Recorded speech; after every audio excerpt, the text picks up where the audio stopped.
अस्सलाम वालेकुम नाजरीन, मैं हूं मोहम्मद अब्दुल हकीम। 7H न्यूज़ में आपका इस्तकबाल है। नाजरीन, एक आरटीसी बस जिसका नंबर TS07UE5189, नाजरीन ये बस का नंबर है। ये बस के ड्राइवर साहब, ये बस में कम से कम एक 40 लोग तो बैठे हुए होंगे, लेकिन किस लापरवाही से ये बस चलाते हुए मोबाइल पे नंबर मिलाकर किस तरीके से बात कर रहे हैं, जैसे कि ये साहब को जो बस में बैठे हुए हैं 30-40 लोग जो भी हैं, उनकी जान की कोई परवाह नहीं है। हालांकि ये गवर्नमेंट की आरटीसी बस है, हमारे तेलंगाना की आरटीसी बस है। इनकी लापरवाही देखिए। हुकूमत को चाहिए ऐसे ड्राइवरों को फौरी सस्पेंड कर दे, सस्पेंड करके उन्हें ऐसा पनिशमेंट दे कि दूसरों को भी इबरत हो, क्योंकि ये 30-40 लोग जो बैठे हुए हैं बस में सिर्फ ड्राइवर के भरोसे है। तो देखिए ये गवर्नमेंट की लापरवाही। आइए देखते हैं ये रिपोर्ट।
ఓకే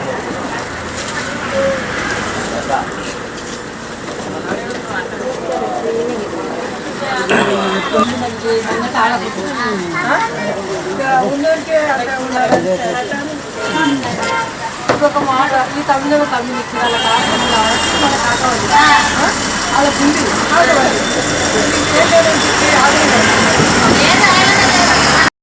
मुबारक रिश्ते, रिश्ता आपका, कोशिश हमारी। मुबारक रिश्ते ने हजारों रिश्तों को अंजाम दिया है। डॉक्टर, इंजीनियर, NRI और म्यारी रिश्तों के लिए राब्ता करिए।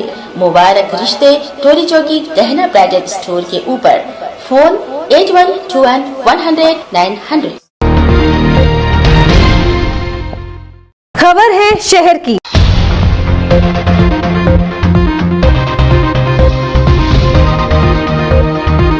खबर है गाँव की।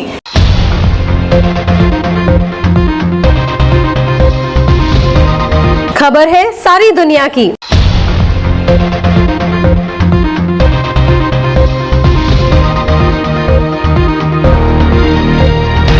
H न्यूज़ पसंद आए तो लाइक कीजिए, शेयर कीजिए और सब्सक्राइब करना ना भूलें। 7H न्यूज़, आपकी आवाज।